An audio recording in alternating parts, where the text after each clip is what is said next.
नमस्कार बच्चों, कैसे हैं आप सब। आशा करती हूँ आप सभी अच्छे होंगे, स्वस्थ होंगे, खुश होंगे और अपनी पढ़ाई भी अच्छे से कर रहे होंगे। तो जैसा कि आप सभी जानते हैं, मैं हूँ आपकी हिंदी की अध्यापिका और मैं स्वागत करती हूँ आप सभी का आईसीटी वर्चुअल क्लासरूम में। और आज हम यहाँ पर एकत्रित हुए हैं पढ़ने के लिए क्लास 6 की हिंदी। क्लास 6 की हिंदी में हम पढ़ रहे हैं अपनी सेकेंड बुक हिंदी की, जिसका नाम है बाल राम कथा। तो ये जो बुक है, इसमें हम अपना चैप्टर पढ़ रहे थे लास्ट सेशन में, 2 वरदान। ये पार्ट 3 है आपकी सेकेंड बुक का। जो ये चैप्टर है 2 वरदान, इससे पहले हमने बहुत सारी चीजें पढ़ी थी यहाँ पर कि किस तरह से भगवान राम का जन्म हुआ, किस तरह से वो विश्वामित्र जी के साथ, महर्षि विश्वामित्र जी के साथ वन गए, किस तरह से भगवान राम का सीता माता से विवाह हुआ और उसके बाद कैसे यहाँ पर जो रानी कैकई है उन्होंने राजा दशरथ को अपने 2 वरदान याद दिलाए थे। तो रानी कैकई की जो दासी थी, उसने कैसे बहुत सारे जाल बिछाकर, बहुत सारी बातें बनाकर, बहुत सारा एक तरह से बहुत सारा भड़काकर रानी कैकई को ये सारी बातें कही थी कि राम को 14 वर्ष का वनवास दिया जाए और भरत को राजगद्दी दी जाए।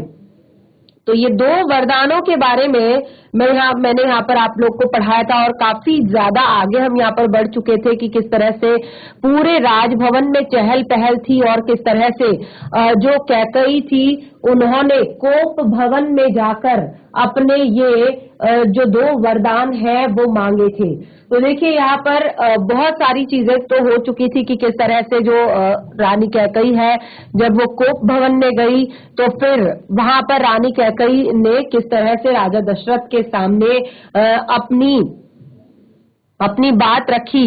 तो देखिए राजा दशरथ ने इस बात पर तत्काल हामी भर दी थी जब रानी कैकई कोप भवन में गई थी कि वो रानी कैकई की हर बात को मानेंगे, क्योंकि जैसे कि मैंने आपको बताया था कि राम का जो राज था, जो एक तरह से राजा दशरथ का जो राज्य था और राजा दशरथ की जो नगरी थी अयोध्या, वो हर चीज में संपन्न थी, वहां पर किसी भी चीज की कोई कमी नहीं थी। तो देखिए कैकई को मंथरा के भड़काने पर ये बात समझ आई कि उसको भरत को राजगद्दी दिलानी चाहिए, राम को 14 वर्ष का वनवास देना चाहिए। तो अब वो अपना भयानक रूप बनाकर कोप भवन में चली गई। तो जब वो कोप भवन में चली गई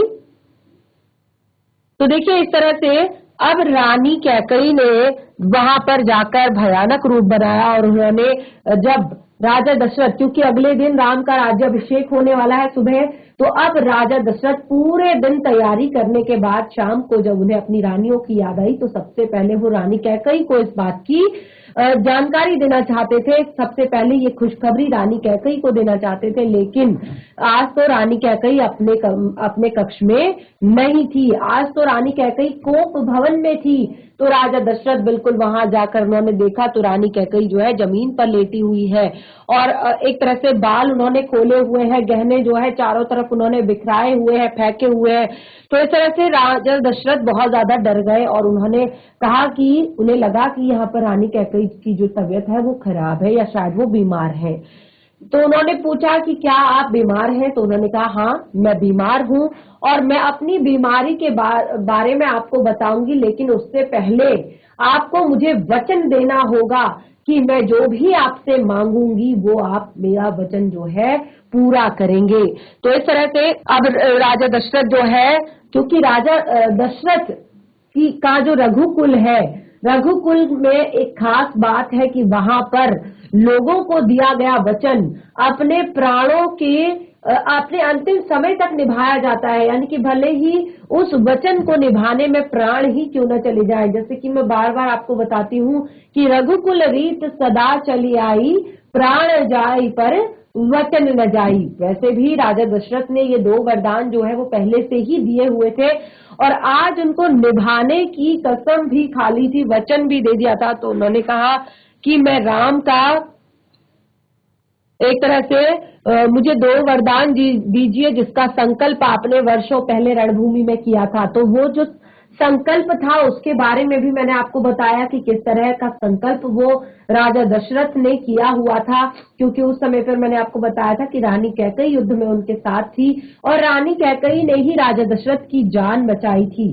प्रसन्न होकर राजा दशरथ ने उनसे 2 वरदान मांगने के लिए कहे, लेकिन उस समय पर उन्होंने कहा कि मैं हर तरह से संपन्न हूँ, मेरे पास ऐसी कोई चीज नहीं है जिसकी कमी मुझे खलती है। तो कभी जब कोई ऐसा समय आएगा जब मुझे लगेगा कि अब मुझे अपने 2 वरदान मांग लेने चाहिए तो मैं अवश्य मांगूंगी। तो वो कहती है कि आज जो है वो वरदान मांगने का समय आ चुका है, आपको वो वरदान याद होंगे जरूर। तो फिर वो कहती है कि आपने जो संकल्प किया था वर्षों पहले रणभूमि में, और वो संकल्प उसका आप मुझे वो 2 वरदान दीजिए। तो महाराज दशरथ ने हामी भर दी, क्योंकि महाराज दशरथ को बिल्कुल भी वो इस बात की कल्पना नहीं कर सकते कि रानी कैकई के मन में राम के प्रति कोई ऐसी बात आ सकती है, क्योंकि रानी कैकई स्वयं राम से बहुत अधिक प्रेम करती हैं, बहुत अधिक और राम भी उन्हें अपनी माता के तरह बिल्कुल बहुत अधिक प्रेम करते हैं। तो ऐसी कोई बात ही नहीं थी कि जिससे राजा दशरथ डरे। तो उन्होंने फिर से वहां पर सौगंध खा ली, फिर से वहां पर कसम खा ली और उन्होंने कहा कि चलो अब तुम अपना वरदान मांगो। तो रानी कैकई ने कहा, कल सुबह राज्याभिषेक भरत का हो, राम का नहीं। कैकई ने कहा तो दशरथ भौचक्के रह गए, मतलब क्योंकि उन्हें बिल्कुल भी ऐसी कोई उम्मीद तो नहीं थी कि जिससे ऐसी बातें रानी कैकई के मुख से निकल जाए। तो उन्होंने क्या कहा, उन्होंने कहा रानी कैकई ने कि कल सुबह राज्याभिषेक भरत का होना चाहिए, राम का नहीं। तो ये सुनकर दशरथ बिल्कुल भौचक्के रह गए कि मैंने कुछ गलत तो नहीं सुन लिया। उन पर वज्रपात सा हो गया। वज्रपात यानी कि जैसे बिजली कड़कती है ना, तो बिल्कुल 1 मिनट के लिए कान बिल्कुल सुन हो जाते हैं। बहुत तेज जब बिजली कड़कती है और अंदर एक धक सी होती है, एक डर लगता है अंदर। तो उन पर एक वज्रपात सा हुआ और थोड़ा रुककर कैकई फिर से बोली। देखिए, एक जो वरदान था वो तो मांग लिया कि कल सुबह राम का नहीं भरत का राज्याभिषेक होना चाहिए, और दूसरा वरदान मांगा है कि राम को 14 वर्ष का वनवास हो। अब देखिए, ये सारा किया कराया है कुबड़ी दासी जो मंथरा है उसका, ठीक है, उसी ने ये सारी पट्टी पढ़ाई है रानी कैकई को। लेकिन यहाँ पर रानी कैकई ने अपनी बुद्धि का प्रयोग नहीं किया और देखिए किस तरह से आगे नुकसान झेलना पड़ता है, किस तरह की चीजें अब यहाँ पर होती हैं। तो उन्होंने कहा कि सुबह राम का नहीं भरत का राज्याभिषेक होना चाहिए और राम को 14 वर्ष का वनवास होना चाहिए। तो इस तरह से उन्होंने अपने दोनों वचन राजा दशरथ के सामने रख दिए। तो इस तरह से देखिए रानी कैकई ने इस तरह की वेशभूषा बनाई है, बाल खुले हुए हैं और बिल्कुल अपने कोई भी एक तरह से आभूषण उन्होंने धारण नहीं कर रखा है। उन्होंने अपने आभूषण सारे फेंक दिए हैं, रो रो कर आंखें लाल कर रखी है और इस तरह से अब वो अपने दोनों वचन राजा दशरथ से ले रही है। तो यहाँ पर आगे क्या होता है, जब दशरथ को ये पता चला, ये चीज समझ में आई, तो दशरथ का चेहरा सफेद पड़ गया, वो अवाक रह गए, उनका सिर चकराने लगा और वो मूर्छित होकर गिर पड़े। तो इस तरह से वो मूर्छित होकर गिर पड़े, उनका सर चकराने लगा और कुछ देर में जब उनको होश आया, ठीक है, कुछ देर में जब उनको होश आया तो कैकई की ओर उन्होंने देखा, बड़े कातर भाव से बोले, ये तुम क्या कह रही हो, मुझे विश्वास नहीं होता कि मैंने सही भी सुना है। क्योंकि उनको सच में ये विश्वास करने लायक बात थी ही नहीं, क्योंकि ऐसा रानी कैकई के मन में कभी आ ही नहीं सकता था, ऐसा रानी कैकई राम के लिए कभी सोच ही नहीं सकती थी, क्योंकि राम राजभवन में सबसे बड़े पुत्र थे, सबके प्रिय पुत्र थे और ये चारों पुत्र उन्हें बड़ी ही तपस्या के बाद प्राप्त हुए थे। तो रानी कैकई के मन में ये बात कैसे आ गई और ऐसा कैसे संभव है, ये सोचकर उनका चेहरा सफेद पड़ गया, उनका सिर चकराने लगा और वो वहीं पर मूर्छित होकर गिर गए। और पुनः कुछ क्षण बाद जब उनकी मूर्छा खुली, कुछ समय बाद उनको होश आया, तो फिर से उन्होंने रानी कैकेयी की तरफ कातर भाव से देखा, दया के भाव से देखा। ऐसे देखा कि वो बहुत दया चाहते हैं रानी कैकेयी से। तो उन्होंने कहा कि तुम ये क्या कह रही हो, मुझे बिल्कुल भी विश्वास नहीं हो रहा है, मुझे ऐसा लग रहा है कि मैंने क्या सही सुना है, क्या मैं जो सुन रहा हूँ वो सही है। और रानी कैकेयी अड़ी रही, क्योंकि रानी कैकेयी को तो आज बहुत बुरी तरीके से भड़काया गया था। रानी कैकेयी अपनी इस जिद पर अड़ी रही। राजा दशरथ कैकेयी की मांग को अस्वीकारते रहे और अनर्थ बताते रहे। तब कैकेयी ने अंतिम हथियार चला दिया। देखिए, उस टाइम तक तो वो उन्हें इमोशनल ब्लैकमेल कर रहे थे, कह रहे थे कि ये अनर्थ हो जाएगा, इस तरह से आप ऐसा नहीं कर सकती हैं। और ये सच बात भी है, क्योंकि देखिए उसके बाद सचमुच अनर्थ ही हुआ था। सारी चीजें यहीं से शुरू हुई थी, सब कुछ समाप्त हो गया था लास्ट में, क्योंकि राम लक्ष्मण जब वन चले गए, वन जाने के बाद जब फिर वहां पर सीता माता का हरण रावण द्वारा किया गया। और वैसे तो ये भगवान के लिए कोई नई बात नहीं थी कि भगवान को ना पता हो ये सारी चीजें, क्योंकि भगवान साक्षात विष्णु का रूप है, तो उनको तो ये सारी एक तरह से लीलाएं पता थी। लेकिन क्योंकि वो संसार में मनुष्य रूप में थे, तो उन्होंने मनुष्य रूप में काफी सारे दुख यहाँ पर झेले, तो उनको वन जाना पड़ा। वन जाने के बाद फिर सीता माता का हरण हुआ, फिर सीता माता को अग्नि परीक्षा देकर राम के पास वापस आना पड़ा।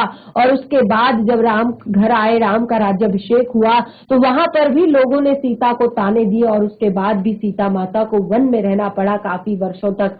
और उसके बाद जब उनको वापस राजभवन में लाया गया, तो उन्होंने कहा कि हे धरती माता, मैं अपनी इतनी ज्यादा बेइज्जती नहीं सह सकती, तो इसीलिए अगर मैं आपकी सच्ची पुत्री हूं तो आज तुम अपनी गोद में मुझे संभालो।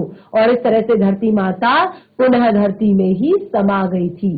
तो देखिए उन्होंने ये बात सही कही थी कि तुम ऐसा मत कहो, तुम ऐसा मत करो, तुम ये बात मान लो, तुम ये कैसे सोच भी कैसे सकती हो, ये सब अगर होगा तो अनर्थ हो जाएगा। लेकिन कैकेयी जो है अपनी जिद पर अड़ी रही और तब कैकेयी ने अपना अंतिम हथियार चलाया।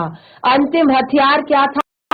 देखिए अंतिम हथियार वही है, रघुकुल रीति सदा चली आई, प्राण जाए पर वचन न जाई। तो उन्होंने यही अंतिम हथियार चलाया। उन्होंने कहा कि अपने वचन से पीछे हटना रघुकुल का अनादर है। उन्होंने कहा कि आप राजन, आप अपने वचन से पीछे हट रहे हैं, तो आप रघुकुल का अनादर कर रहे हैं, क्योंकि रघुकुल में तो एक रीति है कि भले ही दूसरों को दिया गया अपना वचन निभाने के लिए अपने प्राण ही क्यों न त्यागने पड़े, लेकिन वचन तो निभाना ही है। तो आप चाहे तो ऐसा कर सकते हैं, पर आप दुनिया को मुंह दिखाने योग्य नहीं रहेंगे। यह रही मेरी बात, आप वरदान नहीं देंगे तो मैं विष पीकर आत्महत्या कर लूंगी। देखिए कितनी बड़ी बात उन्होंने कही कि पहली बात तो आप खुद ही ऐसा नहीं करेंगे, यानी कि आप अपना वचन नहीं तोड़ेंगे, वरना आप क्या मुंह दिखाएंगे दुनिया में, आप क्या एक राजा कहलाने के लायक रहेंगे। और दूसरा उन्होंने कहा रही मेरी बात, यानी कि जो आपने मुझे प्रॉमिस किया था, मुझे वादा किया था, तो अगर आप मुझे वो वरदान नहीं देंगे तो मैं विष पीकर आत्महत्या कर लूंगी और ये कलंक आपके माथे लगेगा। राजा दशरथ यह सुन न सके और दोबारा बेहोश हो गए। देखिए किसी भी एक अच्छे इंसान के लिए, किसी अच्छे इंसान के लिए इस तरह की बातें सुनना बहुत ही कठिन है, बहुत ही दुखदायक है। तो वे फिर से बेहोश हो गए, रात भर बेसुध पड़े रहे और बीच बीच में होश आता तो फिर से कैकेयी को समझाते, गिड़गिड़ाते, धमकाते, डराते, पर कैकेयी टस से मस नहीं हुई और सारी रात इसी तरह बीत गई। यानी कि उसी कोप भवन में सारी रात बीत गई, पर कैकेयी टस से मस नहीं हुई। राजा दशरथ की इस दीन हालत को देखकर भी उनको बिल्कुल भी दुख नहीं हुआ, उनको कोई भी परेशानी नहीं हुई। अब हमने पढ़ लिया कि किस तरह से दो वरदान जो है रानी कैकेयी ने अपने रखे राजा दशरथ के सामने। अब है राम के वन गमन की तैयारी। तो देखिए हमने लास्ट सेशन में जो कुछ पढ़ा था उसको भी रिवाइज कर लिया और शेष पार्ट जो बचा था उसे भी कंटिन्यू किया। तो अब हम राम के वन गमन यानी कि रात बीत चुकी है, रात को भवन में ही बीत चुकी है और सुबह हो गई है। अब सुबह क्या हो रहा है वो ध्यान पूर्वक सुनिए, किस तरह से राम का वन को गमन हो रहा है। देखिए कोप भवन की घटना की जानकारी बाहर किसी को भी नहीं थी, यानी कि कोप भवन में क्या हो रहा है इस बात की जानकारी किसी को भी नहीं थी, क्योंकि राजा दशरथ जो है वो सबसे पहले रानी कैकेयी के पास ही गए थे और वहीं से ये ड्रामा जो है ये सारी चीजें शुरू हो गई थी। और तो उसके बाद किसी को ये सारी चीजें पता ही नहीं थी कि जो राजा दशरथ है वो कहाँ है या क्या हो रहा है, क्या बातें चल रही है, कुछ भी नहीं पता था।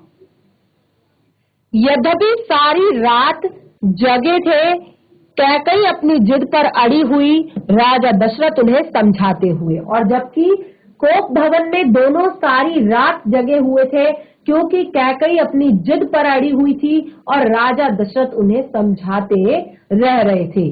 नगरवासी राज्याभिषेक की तैयारी करते हुए, देखिए आज की रात जो है कोई भी नहीं सोया था, आज की रात कोई भी नहीं सोया था, फिर भी किसी को ये मालूम नहीं था कि कोप भवन में क्या हो रहा है। क्यों?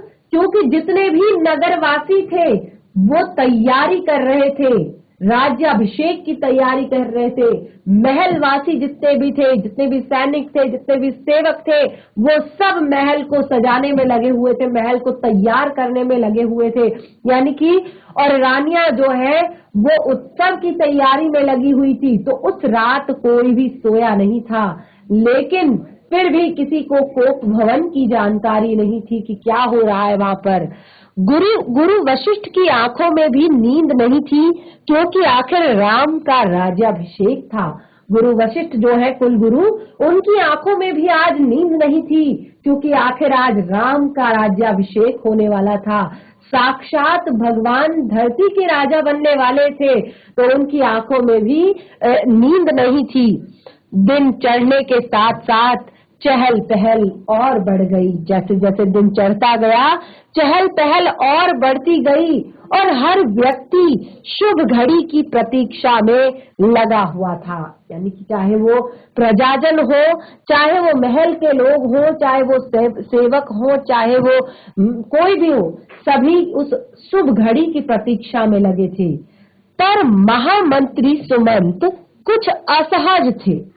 महामंत्री सुमंत जो थे राजा दशरथ के मंत्री, वो थोड़ा सा असहज यानी कि अनकंफर्टेबल, यानी कि एक तरह से असहज फील कर रहे थे, अनुभव कर रहे थे। क्यों कर रहे थे? अब देखिए जब महर्षि उनके पास आए तो दोनों ने महाराज के बारे में चर्चा की, यानी कि अब देखिए क्योंकि इतनी सारी तैयारियां हो रही है, इतने सारे काम है और रात भर से राजा दशरथ का कोई पता नहीं है। यानी कि देखिए अभी ऐसा नहीं था कि कुछ उनके साथ गलत हुआ है या कुछ ऐसा हुआ है, क्योंकि उनकी 3 रानियां थी और काफी महल का काम भी था, वो शायद किसी में भी व्यस्त हो सकते थे, लेकिन फिर भी क्योंकि वो बिना कोई काम सुमंत के नहीं करते थे, तो आज वो कैसे नहीं दिखाई दे रहे हैं। तो कहते हैं पिछली शाम से किसी ने भी महाराज को नहीं देखा है, यानी कि जो पिछली शाम थी, क्योंकि सुबह हो चुकी है, दिन चढ़ने लगा है, तो जो पिछली शाम थी तब से राजा दशरथ को किसी ने नहीं देखा है। तो कुछ लोगों ने इसका कारण आयोजन की व्यस्तता बताया, ठीक है। और कुछ लोगों ने कहा अरे कैसे देखोगे, क्योंकि इतना बड़ा आयोजन है तो वो व्यस्त तो होंगे ही। और महर्षि ने सुमंत को राजभवन भेजा। महर्षि जो सुमंत जो है राजभवन गए। समय तेजी से बीत रहा था और जो शुभ घड़ी थी वो नजदीक आ रही थी, जल्दी जल्दी समय व्यतीत हो रहा था। अब शुभ घड़ी भी नजदीक थी, सारी तैयारियां लगभग शेष हो चुकी थी और सारी तैयारियां लगभग हो चुकी थी, केवल महाराज का आना शेष था। यानी कि अब एक बार लास्ट में महाराज देख ले कि हाँ सारी तैयारियां पूरी हो गई है या नहीं हुई है, या कोई कमी है या कुछ। तो सारी सब कुछ हो चुका था, बस महाराज की सब इंतजार कर रहे थे। तो राजभवन में भेजा गया जो मंत्री है सुमंत उनको, और सुमंत तत्काल राजभवन पहुंच भी गए। कैकई के महल की सीढ़ियां चढ़ते हुए सुमंत को एक अनजाने से डर ने घेर लिया। जैसे ही जो सुमंत है वो कैकई की सीढ़ियों पर चढ़ रहे थे, कैकई महल जो था उनकी सीढ़ियों पर चढ़ रहे थे, तो उनके मन में एक अनजाना सा डर लगा। कई बार होता है ना कि कुछ गलत हो रहा होता है या कुछ गलत होने वाला होता है, तो थोड़ा सा आहट हमें हो जाती है कि यार ऐसा क्यों हो रहा है। कुछ ऐसी चीजें आसपास ऐसी होती है जो हमें नकारात्मकता का संकेत देती है, नेगेटिविटी का संकेत देती है।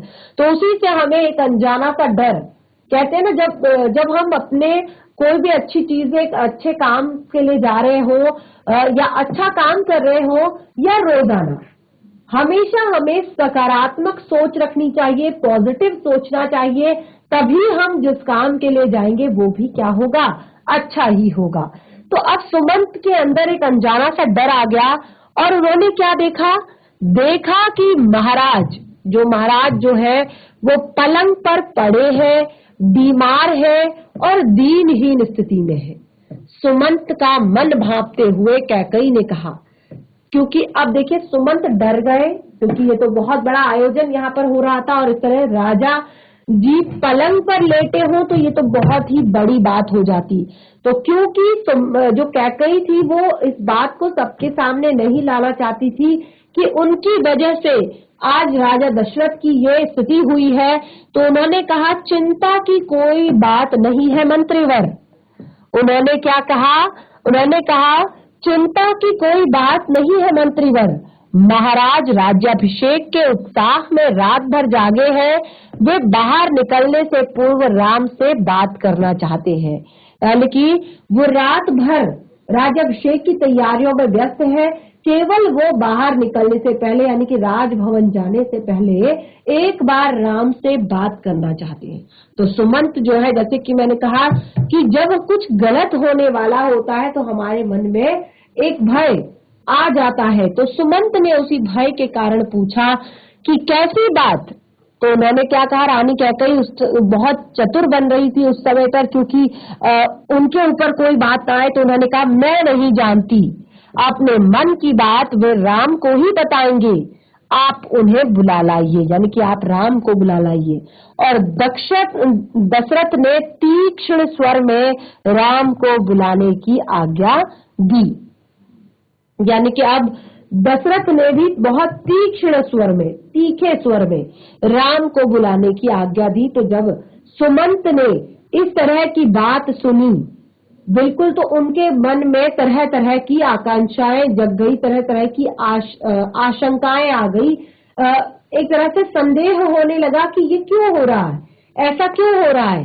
सुमंत के मन में कई तरह की आशंकाएं थी, पर वे उन्हें टालते रहे और राम के निवास के बाहर भारी भीड़ थी, लक्ष्मण भी वहीं थे, भवन को सजाया गया था, उसकी चमक धमक देखने योग्य थी। सुमंत को देखकर कोलाहल और बढ़ गया, उन्हें लगा कि शायद राम को बुलाने उन्हें भेजा गया है, यानी कि राज्याभिषेक का क्षण नजदीक है। तो सुमंत को देखकर सबके अंदर एक और कोलाहल जग गया और एक तरह से लोगों के लिए यह संकेत था कि राज्याभिषेक के लिए राम को आमंत्रित करने का।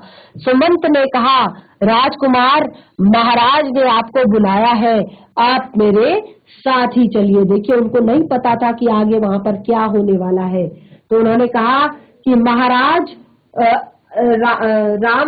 राम जी को कहा कि आपको महाराज ने बुलाया है, आप मेरे साथ चलिए। इस तरह कुछ ही पल में राम वहां पर पहुंच गए जहां पर दशरथ थे। लक्ष्मण भी राम के साथ थे। दोनों भाई विस्मित थे, राजसी वस्त्र में थे, सजे धजे थे, लोग जय जयकार कर रहे थे, पुष्प वर्षा होने लगी थी, पर राजकुमार समझ नहीं पा रहे थे कि महाराज ने उन्हें अचानक क्यों बुलाया। तो सब कुछ ठीक चल रहा था, सब कुछ बहुत बढ़िया चल रहा था, बिल्कुल राज्याभिषेक के लिए सब रेडी हो गए थे, तैयार हो गए थे। लेकिन अब यहाँ पर केवल एक ही बात थी कि राम के मन में कि आखिर उन्हें क्यों बुलाया गया है। लोग समझ रहे थे कि राम तो राज्याभिषेक के लिए जा रहे हैं, क्योंकि जिनको नहीं पता है वो सोच रहे हैं कि राम राज्याभिषेक के लिए जा रहे हैं। अब महल में पहुंचकर राम ने पिता को प्रणाम किया। जैसे ही कैकई महल में पहुंचे राम, तो उन्होंने अपने पिता को प्रणाम किया और फिर माता कैकई को प्रणाम किया। तो जैसे ही राजा दशरथ ने राम को देखा, जैसे ही राजा दशरथ ने राम को देखा, तो देखते ही राजा दशरथ फिर से बेसुध हो गए।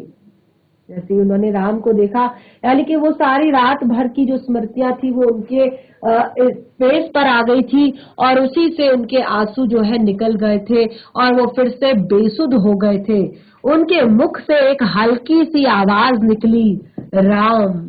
उन्हें होश आया, तब भी वे कुछ बोल नहीं सके और थोड़ी देर तक चुप्पी रही। यानी कि क्योंकि जब उन्हें होश आया तो तब भी वो चुप नहीं रहे।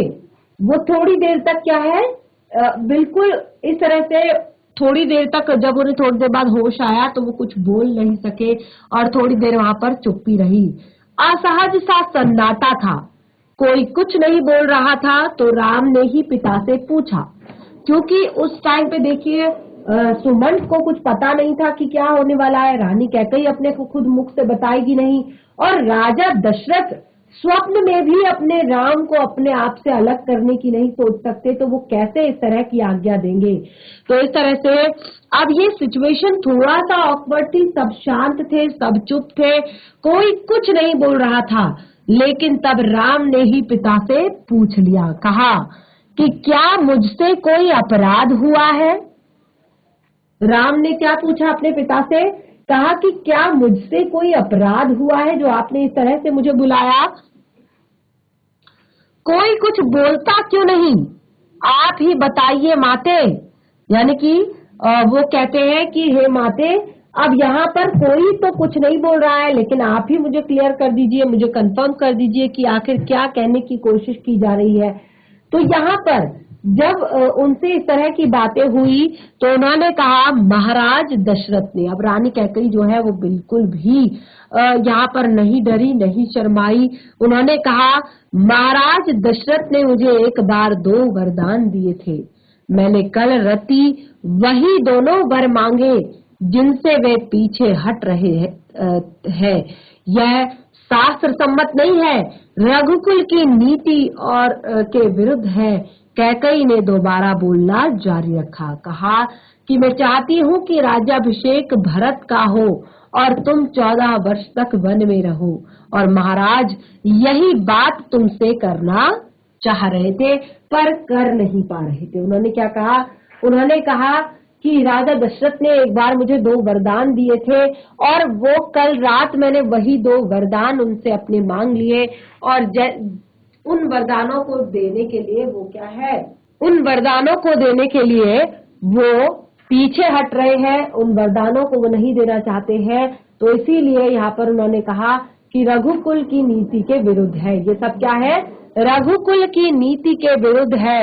और उन्होंने खुद से ये सारी बातें राम को बता दी। उन्होंने कहा कि मैं चाहती हूँ कि भरत का राज्याभिषेक हो और तुम 14 वर्ष के लिए वनवास जाओ। अब देखिए, ये मैंने आपको लास्ट सेशन में भी बताया था कि क्यों 14 वर्ष का वनवास दिया। क्योंकि देखिए, अगर भरत राम राज्य ले भी लेते हैं तो क्योंकि राम के अंदर जो क्वालिटीज हैं, जो राम के गुण हैं, उन गुणों को कोई कहां से लेकर आएगा। तो यही सोचकर जो है वहां पर एक तरह से राम संयत रहे, बिल्कुल यहाँ पर डरे नहीं और उन्होंने दृढ़ता से कहा, पिता का वचन अवश्य पूरा होगा। राम ने क्या कहा कि हमारे पिता का वचन जो है वो अवश्य पूरा होगा, भरत को राजगद्दी दी जाएगी और मैं आज ही वन चला जाऊंगा। देखिए कितनी सुंदर पंक्ति। उन्होंने कहा कि मेरे जो पिता है उनका वचन कभी खाली नहीं जाएगा, उनका वचन जरूर पूरा होगा और मैं आज ही राजगद्दी एक तरह से भरत को दे दूंगा। भरत को राजगद्दी देकर मैं आज ही वन को चला जाऊंगा। और राम की शांत और सीधी वाणी सुनकर कैकेयी के चेहरे पर प्रसन्नता छा गई। यानी कि उन्होंने जैसे ही राम की बिल्कुल सीधी और सरल वाणी सुनी तो उनके चेहरे पर प्रसन्नता का भाव आ गया और उनकी मनोकामना पूर्ण हुई, जिसके लिए उन्होंने इतनी सारी बातें की थी। लेकिन आगे देखिए बहुत ही ज्यादा क्या होने वाला है। बहुत एक तरह से यहाँ पर बहुत राजा दशरथ चुपचाप कुछ देख रहे थे। यानी कि राजा दशरथ जो है, क्योंकि वो बीमार हो चुके थे, अब वो बिस्तर पर पड़े पड़े चुपचाप सब कुछ देख रहे थे, सुन रहे थे कि क्या हो रहा है, लेकिन स्पंदहीन थे, कुछ बोल नहीं पा रहे थे। कैकेयी की ओर देखते हुए उनके मुंह से बस एक शब्द निकला, धिक्कार। जब कैकेयी की तरफ उन्होंने देखा तो क्योंकि उनसे बोला नहीं जा रहा था, तो बस उनके मुंह से केवल एक ही शब्द निकला, धिक्कार। तो इस तरह से कैकेयी के महल से निकलकर राम सीधे अपनी माँ के पास गए और उन्होंने माता कौशल्या को कैकेयी भवन का विवरण दिया और अपनी निर्णय सुनाया। राम वन जाएंगे और कौशल्या यह सुनकर सुध खो बैठी। राम वन जाएंगे, यानी कि जब उन्होंने क्या क्या हुआ, कोप भवन में क्या क्या बातें हुई, ये सारी बातें सुनी, ये सारी बातें समझी, तो उन्होंने अपनी माँ से शेयर की ये सारी बातें। और उनकी माता है कौशल्या, तो कौशल्या ने जब ये बात सुनी कि राम वन जाएंगे तो वो बेसुध हो गई, वो भी बेहोश हो गई। और लक्ष्मण अब तक शांत थे, यानी कि लक्ष्मण बाहर से अभी तक सबको शांत प्रतीत हो रहे थे, लेकिन अंदर से क्रोध से भरे हुए थे। राम ने लक्ष्मण को समझाया और वन जाने की तैयारी करने के लिए कहा। राम ने कहा कि लक्ष्मण अब तुम वन जाने की तैयारी करो, यानी कि हमको वन भेजने की तैयारी करो।